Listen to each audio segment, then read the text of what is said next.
നിങ്ങളെല്ലാവരും സമയം മറന്ന് പ്രായം മറന്ന് നിങ്ങൾക്ക് എല്ലാവർക്കും ഓരോരോ കാര്യങ്ങൾ ചെയ്യാനുണ്ട്. അതൊക്കെ മറന്ന് ഇവിടെ വന്നിട്ട് ഒരു വലിയ കോസിനു വേണ്ടി ഇവിടെ വന്ന് നിൽക്കുന്നതിൽ ഒരുപാട് സന്തോഷമുണ്ട്. അതിജീവിതയുടെ സഹോദരന് പ്രിയപ്പെട്ടവരെ നിങ്ങളോട് കുറച്ച് കാര്യങ്ങൾ പറയാനുണ്ട്. ഞാൻ നിങ്ങളെ അത് കേൾപ്പിക്കാം. കൂടാതെ ഈ അതിജീവിതയുടെ ഒരു വക്കീലുണ്ടല്ലോ, പേര് പോലും എനിക്ക് പറയാൻ താല്പര്യമില്ല. ഇനി പേര് പറഞ്ഞെന്ന് പറഞ്ഞ് ആയം വെച്ച് നാളെ എൻ്റെ പേരിൽ കൊണ്ട് കേസ് കൊടുക്കും. പേര് പറയുന്നില്ല. എന്തായാലും ആ ചേച്ചി ഈ മൈക്ക് കണ്ട ചേച്ചിക്ക് എന്തോ ഭയങ്കരമായിട്ട് അടിയുന്ന കൊണ്ട് തുരക്കുമെന്നാണ് എനിക്ക് തോന്നുന്നത്. എവിടെ മൈക്ക് കാണുന്നോ അവിടെ ചാടിക്കേറി ചെല്ലും. എന്നിട്ട് ദിലീപിനെ പറ്റി പച്ചപരാധം അങ്ങ് പറയും.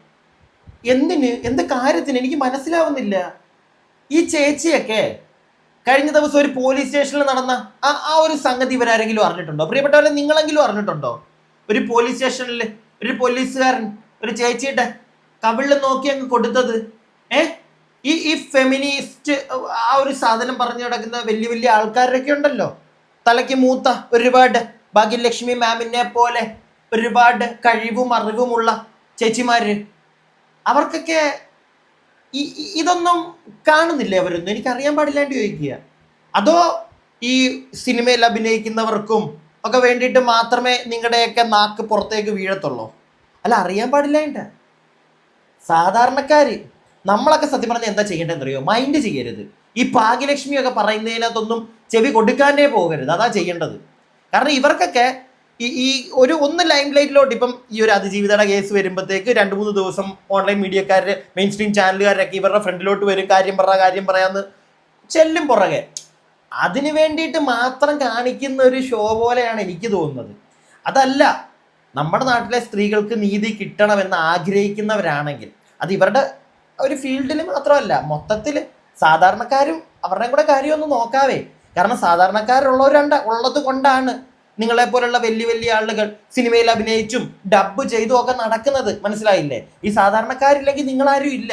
അതുകൊണ്ട് സാധാരണക്കാരുടെ കാര്യത്തിലൊക്കെ ഇച്ചിരി മൈൻഡ് ചെയ്യാം. പിടികിട്ടിയോ? ഇത്ര പറയാനുള്ളൂ. പിന്നെ നമ്മുടെ വക്കീലാൻറ്റിക്കും ഇടപെടാം കേട്ടോ ഇതിനകത്തൊക്കെ. സാധാരണക്കാരുടെ കാര്യത്തിലൊക്കെ, സിനിമാ നടിയുടെ കാര്യത്തിൽ മാത്രമല്ല ഇടപെടേണ്ടത്. ഞാൻ എൻ്റെ ഒരു അഭിപ്രായം പറഞ്ഞു. ഇനി നമ്മുടെ അതിജീവിതയുടെ അതിജീവിതയുടെ സഹോദരന് പറയാനുള്ള കുറച്ച് കാര്യങ്ങളുണ്ട്. നമുക്കതൊന്ന് കേൾക്കാം. അതിനുശേഷം വർഷങ്ങൾക്ക് മുമ്പ് ഒരു മെയിൻ സ്ട്രീം ചാനലിൽ വന്ന കുറച്ച് കഥകൾ എനിക്ക് നിങ്ങളെ കാണിക്കാനുണ്ട്. എന്നിട്ട് ബാക്കി കാര്യങ്ങളൊക്കെ പറയാം. ആദ്യമേ നമ്മുടെ സഹോദരന് പറയാനുള്ള ഒന്ന് കേൾക്കുക. നിങ്ങളോടാണ് പറയാനുള്ളത്, കേട്ടോ. നിങ്ങളോട് എന്താ പറയേണ്ടതെന്ന് സത്യം പറഞ്ഞാൽ എനിക്കറിയില്ല. ഞാനും നിങ്ങളെപ്പോലെ ഇവിടെ വരാനും ഈ പരിപാടിയിലുള്ള എല്ലാം കാണാനും കേൾക്കാനുമായിട്ട് വന്നതാണ്. അതുകൊണ്ട് പറയാനായിട്ടുള്ള ഒരുക്കങ്ങളില്ല. പക്ഷെ ഒന്ന് പറയാം, നിങ്ങളെല്ലാവരും സമയം മറന്ന് പ്രായം മറന്ന് നിങ്ങൾക്ക് എല്ലാവർക്കും ഓരോരോ കാര്യങ്ങൾ ചെയ്യാനുണ്ട്. അതൊക്കെ മറന്ന് ഇവിടെ വന്നിട്ട് ഒരു വലിയ കോസിനു വേണ്ടി ഇവിടെ വന്ന് നിൽക്കുന്നതിൽ ഒരുപാട് സന്തോഷമുണ്ട്, ഒരുപാട് നന്ദിയുണ്ട്. എന്തായാലും താങ്ക് യു വെരി മച്ച്. എല്ലാ ബഹുമാനത്തോടും കൂടി സഹോദര, നിങ്ങളോട് ഞാൻ ഒരു സത്യാവസ്ഥ പറയാം. അത് വേറൊന്നുമല്ല, അവൾക്കൊപ്പം എന്ന് പറഞ്ഞ് ഇപ്പം പല മുക്കുകളിലും നിന്ന് പ്രസംഗിക്കുന്നവർ, മറ്റേ ഷെഡൊക്കെ കെട്ടി നിന്ന് പ്രസംഗിക്കുന്നവരുണ്ടല്ലോ, അവരൊക്കെ അവരുടെ കാര്യത്തിന് വേണ്ടി നിൽക്കുന്നവരാണ്. എനിക്ക് അങ്ങനെ തോന്നിയിട്ടുള്ളൂ.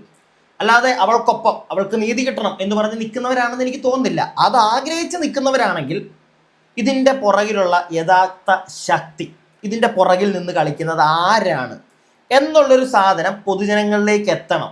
ആരാണോ അവന് ശിക്ഷ കിട്ടണം എന്നേ ആഗ്രഹിക്കുകയുള്ളൂ. അതിനുവേണ്ടി കഠിന പ്രയത്നം നടത്തും. പക്ഷെ ഇവിടെ ഈ അവൾക്കൊപ്പം എന്ന് പറഞ്ഞ് നടക്കുന്ന ചില ചേച്ചിമാരുണ്ട്, പേരിനിയും പറയുന്നില്ല. അവരുടെ ആഗ്രഹം ദിലീപ് എന്ന് പറയുന്ന നടനെ അങ്ങോട്ട് കല്ല് വലിച്ചെറിഞ്ഞ് ഇല്ലാതാക്കുക. അത് മാത്രമാണ്. അത് എന്തുകൊണ്ടാണ് അവരുടെ മനസ്സിൽ അത് മാത്രം അങ്ങനെ ഒരു സാധനം വന്നതെന്ന് എനിക്കിപ്പോഴും മനസ്സിലാവുന്നില്ല. ഭാഗ്യലക്ഷ്മിയൊക്കെ കഴിഞ്ഞ ദിവസങ്ങളിലും പറയുന്നത് കേട്ടു, എന്തെങ്കിലും അവർക്ക് സംഭവിച്ചാൽ കാരണക്കാരൻ ദിലീപാണ്. ദിലീപ് കുറ്റക്കാരനാണെങ്കിൽ ശിക്ഷിക്കപ്പെടട്ടെ, അങ്ങനെ തന്നെ ഞാൻ പറയുള്ളൂ. പക്ഷെ എന്തെങ്കിലുമൊക്കെ തെളിവുകൾ, അല്ല ഈ ഭാഗ്യലക്ഷ്മിയെ പോലുള്ള ആളുകൾ, നിങ്ങൾ എന്താണ് പറയുന്നത്? ഇവിടുത്തെ കോടതി എല്ലാത്തിനെയും അങ്ങ് കൈക്കലാക്കി കീശയിലിട്ട് നടക്കാനായിട്ട് ദിലീപ് അത്ര വലിയ സെറ്റപ്പാണോ? അല്ല, എനിക്കറിയത്തില്ല. കാശുണ്ട് പുള്ളിക്ക്, പിടിപാട് കാണും, രാഷ്ട്രീയത്തിലും പോലീസിലും എല്ലാം കാണും, കോടതിയിൽ വരെ ചിലപ്പോൾ പിടിപാട് കാണും. പക്ഷെ അതിനൊക്കെ ഒരു ലിമിറ്റില്ലേ ഡേ? ലിമിറ്റില്ലേ? ദിലീപാണോ ഈ ഈ ഈ സർവത്തിനും ഈ ഒരു ലോകത്തിൻ്റെ അധിപൻ എന്ന് പറയുന്ന ദിലീപാണോ? അല്ല. മനസ്സിലായില്ലേ? സോ അതുകൊണ്ട് തന്നെ എന്തെങ്കിലുമൊക്കെ തെളിവുകൾ പുള്ളിക്കെതിരെ കുത്തിപ്പൊക്കിക്കൊണ്ട് വരാം. പക്ഷെ അങ്ങനൊന്നും വരുന്നില്ല. അങ്ങനെ എന്തെങ്കിലുമൊക്കെ ഉണ്ടെങ്കിൽ അയാൾ ശിക്ഷിക്കട്ടെ, അല്ലെങ്കിൽ അയാളാണ് എല്ലാത്തിനും കാരണക്കാരൻ നമുക്ക് പറയാം. ഇതിപ്പോഴും ഈ കിടന്നുകൊണ്ട് അയാൾക്കെതിരെ ഈ അലയ്ക്കുന്നവർ മനസ്സിലാക്കേണ്ട കാര്യം എന്താ? തെളിവുകളില്ല. ഞാൻ അത്ര വളരെ മാന്യമായിട്ടാണ് ഞാൻ ചോദിക്കുന്നത്. എന്തുകൊണ്ടാണ് ഒരു തെളിവ് പോലും ഇല്ലാത്ത? എനിക്ക് ഇപ്പോഴും മനസ്സിലാവാത്ത കാരണം അതാ. ഇല്ലെങ്കിൽ ഞാനും ഉറപ്പായിട്ടും പറയും അയാളെ കല്ല് വിളിച്ചറിയാൻ. പക്ഷെ ഒന്നുമില്ല. എല്ലാവരുടെയും മുന്നിൽ നമ്മൾ സാധാരണക്കാർ നമ്മൾ നോക്കുമ്പോൾ എന്താ കാണുന്നത്? തെളിവുകളൊന്നും പുള്ളിക്കെതിരെ ഇല്ല. ഒരു 55 ദിവസം പുള്ളിയെ പിടിച്ച് അകത്തിടുകയും ചെയ്തു. ഇത് കാണുമ്പോൾ ഏതൊരുത്തനാണെങ്കിലും ഒരു ഇച്ചിരി സഹതാപം പുള്ളിയോട് തോന്നത്തില്ലേ? അതാണിപ്പോൾ പുള്ളിക്ക് കിട്ടിയിരിക്കുന്ന മൊത്തവും. അതിനിപ്പോൾ ബാക്കിയുള്ള ആൾക്കാർക്ക് അങ്ങോട്ട് ചൊറി പിടിച്ചിട്ട് കാര്യമില്ല. ഈ ഭാഗ്യലക്ഷ്മിയെ പോലുള്ളവരൊക്കെ മനസ്സിലാക്കേണ്ട കാര്യം അത്. നിങ്ങളെ കൊണ്ട് കൊള്ളാഞ്ഞിട്ട്, അല്ലെങ്കിൽ വേണമെങ്കിൽ അങ്ങനെ പറയാം, ഇല്ലെങ്കിൽ നിങ്ങൾ ഇത്രയും അങ്ങോട്ട് പ്രക്ഷോഭം, നിങ്ങൾ അവൾക്കൊപ്പം എന്ന് പറഞ്ഞ് ഡെയിലി കിടന്ന് കാറിൽ കൂവി നടന്നിട്ടും എന്തേ ഒരു തെളിവ് പോലും ഇല്ലാത്ത? അത് നിങ്ങളുടെ പോരായ്മയല്ലേ? അല്ല, അങ്ങനെയാണെങ്കിൽ തന്നെ അത് നിങ്ങൾ സമ്മതിക്കണം. അല്ലാതെ ഇപ്പോഴും ഞങ്ങൾ വലിയ കൂട്ടായ്മ, ഞങ്ങൾ എല്ലാവരും ഒറ്റക്കെട്ട്, ഞങ്ങൾ ഡിസ്കോ എന്നൊക്കെ പറഞ്ഞുകൊണ്ടിരുന്നിട്ട് കാര്യമില്ല. അത്രേ എനിക്ക് പറയാനുള്ളൂ. പിന്നെ ഒരു പുച്ഛം നിങ്ങളോട് തോന്നുന്നത് വേറൊരു കാര്യം കാണുമ്പോഴാണ്. ഈ അവൾക്കൊപ്പം എന്ന് പറഞ്ഞാൽ അവർ നടിക്ക് വേണ്ടി മാത്രമേ നിങ്ങൾ ഇറങ്ങത്തുള്ളൂ. സാധാരണക്കാർക്കും കൂടെ വേണ്ടി എന്തെങ്കിലുമൊക്കെ ചെയ്യും. എന്തോരം പിള്ളേരാ കഴിഞ്ഞ ദിവസത്തെ ആ ഒരു പോലീസ് സ്റ്റേഷനിലെ കേസ്, ഒരക്ഷരം നിൻ്റെയൊക്കെ വായിൽ നിന്ന് വീഴുന്നുണ്ടോ? എന്തെങ്കിലുമൊക്കെ പറ. എന്നാൽ പിന്നെ കൈയടിക്കാം, നമ്മൾ കൂടെ നിൽക്കാം, പറയുന്നതിനകത്ത് എന്തെങ്കിലുമൊക്കെ സത്യമുണ്ടെന്ന് ഒന്ന് ചിന്തിക്കാം. പക്ഷേ ഇത് അങ്ങനെ ചിന്തിക്കാൻ പോലും പറ്റുന്നില്ല. കാരണം നീയൊക്കെ ഇപ്പോഴും ദിലീപിനെ തീർക്ക്. എന്തിന്? എനിക്കത് ഇപ്പോഴും പിടികിട്ടുന്നില്ല. ഇനി വർഷങ്ങൾക്ക് മുമ്പ് വന്ന ഒരു ന്യൂസ് ഉണ്ട്, കുറച്ച് കാര്യങ്ങളൊക്കെ പറയുന്നുണ്ട് അതിനകത്ത്. ഇത് നിങ്ങളൊന്ന് കേൾക്ക്, എന്നിട്ട് ഇപ്പോഴത്തെ കുറച്ച് കാര്യങ്ങളും കൂടെ കാണിക്കാനുണ്ട്. അതിന് മുമ്പ് ഇതൊന്ന് കണ്ടോ, എന്നിട്ട് നമുക്ക് ബാക്കി പറയാം. ദിലീപിന്റെ അറസ്റ്റിന് തൊട്ടു പിന്നാലെ മാതൃഭൂമി ന്യൂസ് പുറത്തുവിട്ട വിവരങ്ങളാണ് കേസിലെ റിമാൻഡ് റിപ്പോർട്ടിലുമുള്ളത്. 2013 ഏപ്രിലാണ് നടിയെ ആക്രമിക്കുന്നതിന് ദിലീപ് പൾസർ സുനിക്ക് കൊട്ടേഷൻ നൽകുന്നത്. അമ്മയുടെ സ്റ്റേജ് ഷോ റിഹേഴ്സലിനിടെയാണ് നടിയും ദിലീപും തമ്മിൽ തർക്കമുണ്ടാകുന്നത്. മറ്റ് നടീനടന്മാർക്ക് മുന്നിൽ വെച്ച് ദിലീപ് നടിയോട് പൊട്ടിത്തെറിച്ചു. കൊച്ചി MG റോഡിലെ അബാദ് പ്ലാസ ഹോട്ടലിലെ 410 നമ്പർ മുറിയിലാണ് കേസിന്റെ ആദ്യ ഗൂഢാലോചന നടക്കുന്നത്. 2013 മാർച്ച് 26 മുതൽ ഏപ്രിൽ 7 വരെ ഹോട്ടലിൽ തങ്ങിയ ദിലീപ് ഇതിലൊരു ദിവസം രാത്രി 7-നും 8-നും ഇടയിൽ പൾസർ സുനിയുമായി മുറിയിൽ കൂടിക്കാഴ്ച നടത്തി. അന്നാണ് നടിയുടെ നഗ്ന ദൃശ്യങ്ങൾ എടുക്കണമെന്നും ഇത് വ്യാജ ദൃശ്യങ്ങളല്ലെന്ന് ഉറപ്പുവരുത്തണമെന്നും ദിലീപ് പൾസറിന് നിർദ്ദേശം നൽകിയെന്നും റിമാൻഡ് റിപ്പോർട്ടിൽ വിശദീകരിക്കുന്നു. റിമാൻഡ് റിപ്പോർട്ടിൽ ഇത്രയും കാര്യങ്ങൾ വിശദീകരിക്കുന്നു എന്ന് പറയപ്പെടുന്നു. കോടതി ഇതൊക്കെ കണ്ടിട്ടുണ്ടായിരിക്കും അല്ലേ? ഇതിൻ്റെയൊക്കെ തെളിവ് കോടതി ചോദിച്ചിട്ടുണ്ടായിരിക്കും. പൾസർ സുനിയെ അബാദ് പ്ലാസ ഹോട്ടലിൽ വെച്ച് കണ്ടു, 403 നമ്പർ റൂമിൽ വെച്ച് കണ്ടു, അങ്ങനെ കണ്ടു, ഇങ്ങനെ കണ്ടു, ഇന്ന വീഡിയോ ഇങ്ങനെ എടുക്കണം, ഈ ആംഗിൾ എടുക്കും, ഇതെല്ലാം ദിലീപ് പറഞ്ഞു എന്നാണ് പറയുന്നത്. ഇതിനൊക്കെ തെളിവ് എവിടെ? കോടതിയും അതായിരിക്കുമല്ലോ ചോദിച്ചത്. ഈ കഥകൾ ഇങ്ങനെ പോലീസുകാരൻ എഴുതി അങ്ങോട്ട് തള്ളിവിടുന്നുണ്ട്, മനസ്സിലായില്ലേ? എഴുതി അങ്ങ് തള്ളിവിടും. ഇതിൻ്റെയൊക്കെ തെളിവ് എവിടെ? അല്ല, ഇതിനൊക്കെ തെളിവ് വേണ്ടേ? ഇല്ലെങ്കിൽ നാളെ നമുക്ക് ആർക്കെങ്കിലും ഒക്കെ ഒരു കേസ് വന്നാൽ ചുമ്മാ കുറെ കഥ ഇതേ കണക്ക് എഴുതി അങ്ങോട്ട് വെച്ച് പോലീസുകാരെ എഴുതി വെച്ച് അങ്ങോട്ട് കോടതി കൊടുത്തു കഴിഞ്ഞാൽ ഉടനെ കോടതി എന്ത് ചെയ്യണം? ശരിയാണ്, കഥ കൊള്ളാം, അതുകൊണ്ട് ദിലീപിനെ പിടിച്ച് അകത്തിട്ട് അങ്ങ് പൂട്ടിയേക്ക്, വിടണ്ട, 10 വർഷം 20 വർഷം. അല്ല, അങ്ങനെയാണോ ചെയ്യേണ്ടത്? അല്ല, അങ്ങനെ ചെയ്തു കഴിഞ്ഞാൽ നാളെ നമ്മുടെയൊക്കെ അവസ്ഥ ഇതൊക്കെ തന്നെ ആയിരിക്കും. ഒന്നും ചെയ്തിട്ടില്ലെങ്കിലും ചിലപ്പോൾ നമ്മുടെ മെഡലിൽ ഒരു കഥ എടുത്ത് വെച്ച് കഴിഞ്ഞാൽ ഇച്ചിരി തല്ലുകൊള്ളി പരിപാടി, ഇത്തിരി ഉടയപ്പൊക്കെ നമുക്കുണ്ടെങ്കിൽ, നമ്മൾ അറിയാത്ത കാര്യമൊക്കെ നമ്മുടെ മെഡലിൽ എടുത്ത് വെച്ച് കഴിഞ്ഞാൽ നമ്മൾ മറ്റേ കണ്ണും തള്ളി ഇരിക്കേണ്ടി വരും. നമ്മൾ പണ്ട് അങ്ങനെയാണെന്ന് പറഞ്ഞ് നമ്മളെ എടുത്തങ്ങ് പൂട്ടിയിട്ട് കഴിഞ്ഞാൽ തീർന്നില്ലേ? തെളിവ് ഇത്രയും കഥകൾ പറയുന്നുണ്ട്. അങ്ങനെയാണ്, അബാദ് പ്ലാസയെ കണ്ടു, 403 നമ്പർ റൂമിൽ വെച്ച് കണ്ടു. തെളിവ് എവിടെ? ബാക്കി കേക്ക്. വർഷങ്ങൾക്ക് മുമ്പ് വന്നതാണ് ഈ ന്യൂസ്. അതിൽ പറയുന്ന കാര്യങ്ങളാ, ബാക്കി കേട്ടോ. ഇതിനുശേഷം കഴിഞ്ഞ നവംബറിൽ ദിലീപ് ചിത്രമായ ജോർജേട്ടൻ സ്ഫൂരത്തിന്റെ ചിത്രീകരണത്തിനിടെയാണ് രണ്ടാം വട്ട ഗൂഢാലോചന നടക്കുന്നത്. നവംബർ 8-ന് തോപ്പുംപടി സ്വിഫ്റ്റ് ജംഗ്ഷനിലും 13-ന് തൃശൂർ ടെന്നീസ് ക്ലബിലും 14-ന് തൊടുപുഴ ശാന്തിഗിരി കോളേജിൽ വെച്ചും പൾസർ സുനിയും ദിലീപും തമ്മിൽ കണ്ടുവെന്ന് പോലീസ് പറയുന്നു. ഇരുവരുടെയും മൊബൈൽ ടവർ ലൊക്കേഷനുകൾ ഇത് സ്ഥിരീകരിക്കുന്നുണ്ട്.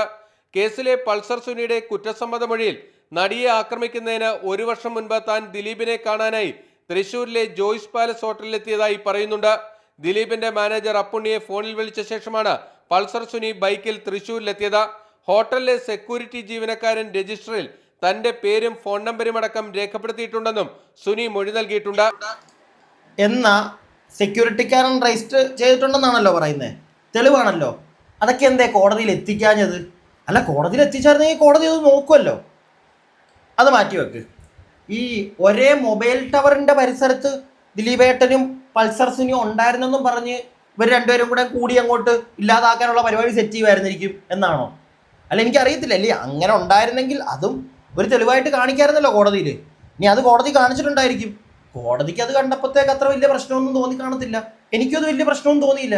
കാരണം ഒരു ടവറിനടിയിൽ രണ്ടുപേരുണ്ടായിരുന്നെന്നും പറഞ്ഞ് അതെല്ലാം പോട്ടെ, ഇതൊക്കെ ഇവന്മാരുണ്ടാക്കിയ തെളിവാണെന്നെങ്കിലോ അങ്ങനെ, അതായത് ദിലീപിനെ കൊടുക്കണം. ഞാൻ വേറൊരു വീഡിയോയിൽ പറഞ്ഞതാ, ദിലീപിനെ കൊടുക്കണം എന്നുള്ളൊരു മൈൻഡുള്ള വേറെ ഏതോ ഒരു വ്യക്തി പൾസർ സുനിയെ കൊണ്ട് ഈ പരിപാടിയൊക്കെ ചെയ്യിപ്പിച്ചതാണെങ്കിലോ, തെളിവിന് വേണ്ടി പൾസർ സുനി നീ അവൻ താമസിക്കുന്ന ഹോട്ടലിൻ്റെ പരിസരത്ത് പോകണം, മൊബൈൽ ടവർ ലൊക്കേഷൻ വെച്ച് പിടിക്കും, സോ അവിടെ പോകണം, ഇങ്ങനെ ചെയ്യണം, അവൻ്റെ സിനിമ സെറ്റിൽ നീ ചെല്ലണം എന്നൊക്കെ പറഞ്ഞിട്ട് പൾസർ സുനിക്ക് കാശ് കൊടുത്ത് ഏതെങ്കിലും ഒരുത്തൻ ചെയ്യിപ്പിച്ചതാണെങ്കിലോ, എന്താ അങ്ങനെ ഒരു പോസിബിലിറ്റി വന്നുകൂടായികയുണ്ടോ?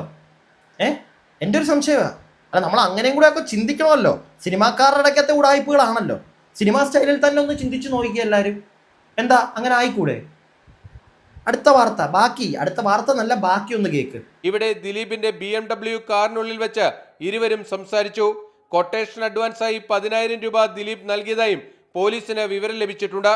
ദിലീപിനെ കസ്റ്റഡിയിൽ എടുത്ത ശേഷമാകും ഇതടക്കമുള്ള കൂടുതൽ തെളിവുകളുടെ ശേഖരണം ഉണ്ടാകുക. ദിലീപിനെ കസ്റ്റഡിയിൽ എടുത്തതിന് ശേഷം, കേട്ടല്ലോ നിങ്ങൾ. അപ്പോൾ കസ്റ്റഡിയിലൊക്കെ എടുക്കുന്നതിന് മുമ്പുള്ള വാർത്തയാണിത്. കസ്റ്റഡിയിൽ എടുക്കുന്നതിന് മുമ്പ് ഇവന്മാർ ഇത്രയും കഥകൾ പറഞ്ഞു വെച്ചു. അതിനുശേഷം ആ മനുഷ്യനെ കസ്റ്റഡിയിലും എടുത്തു. കസ്റ്റഡിയിൽ എടുത്ത് അയാളെ ചോദ്യം ചെയ്തിട്ടും ഇത്രയും കഥകൾ, റിമാൻഡ് റിപ്പോർട്ടിലേക്ക് ഇത്രയും കഥകൾ എഴുതിയിട്ടും എന്തേ ഒന്നും തെളിയിക്കാൻ പറ്റാഞ്ഞ്?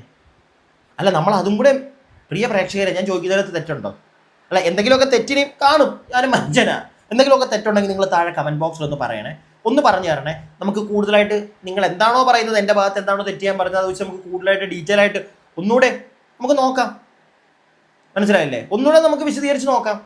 പക്ഷെ എൻ്റെ ചോദ്യം ഇത്രേ ഉള്ളൂ, ഇത്രയൊക്കെ ഇവന്മാർ പറയുന്നുണ്ട്, എന്നാൽ പിന്നെ എന്തെങ്കിലും ഒരു തെളിവ്, എന്തെങ്കിലും പുള്ളിക്കെതിരെ അതൊന്നും ഇല്ല, ഒരു തെളിവും ഇല്ല.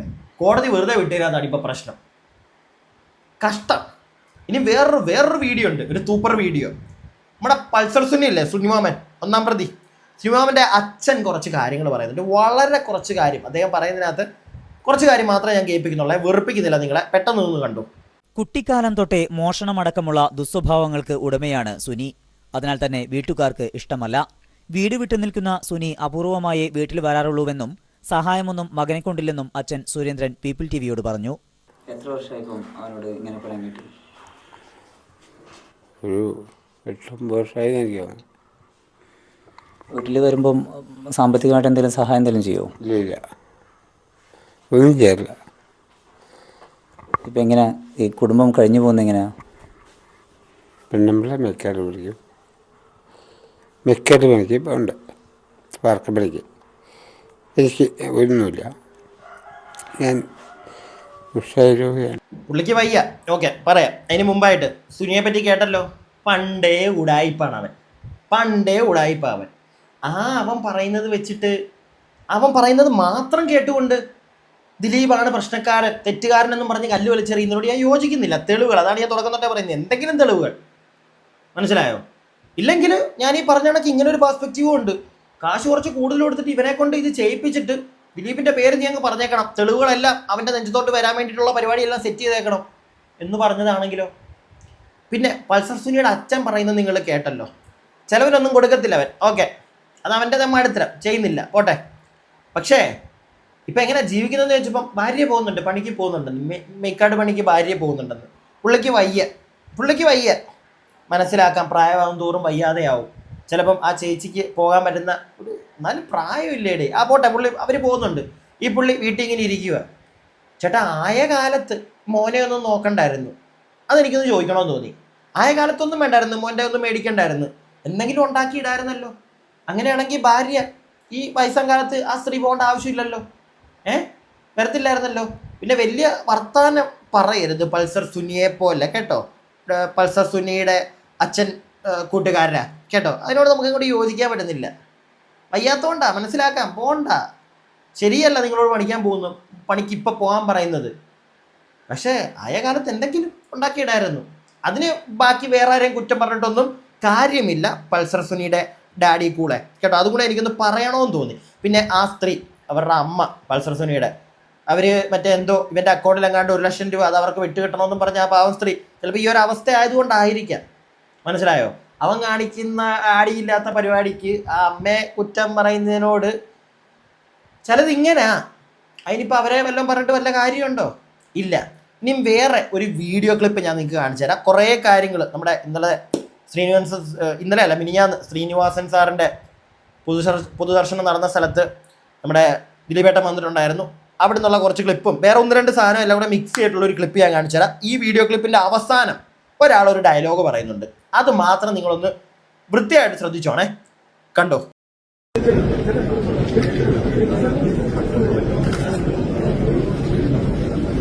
മറ്റുള്ളവർ സഹായിക്കാനും വെള്ളം കൊടുക്കാനും ബീച്ചിലായിരുന്നു ഷൂട്ടിങ്. ബീച്ചിൽ വെള്ളം സപ്ലൈ ചെയ്യാനും അതിനുവേണ്ടി ഓടിയിരുന്നതൊക്കെ ഇവരാണ്.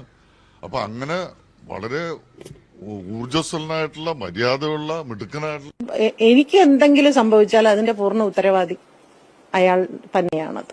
ആ വനിതാ ജഡ്ജി അത് പ്രത്യേകിച്ച് ഒരു ഇടതുപക്ഷ ചായവുള്ള ഒരാളാവുമ്പോൾ സ്വാഭാവികമായും എന്തൊക്കെ പ്രശ്നങ്ങൾ ഉണ്ടായാലും അത് ഉണ്ടോ?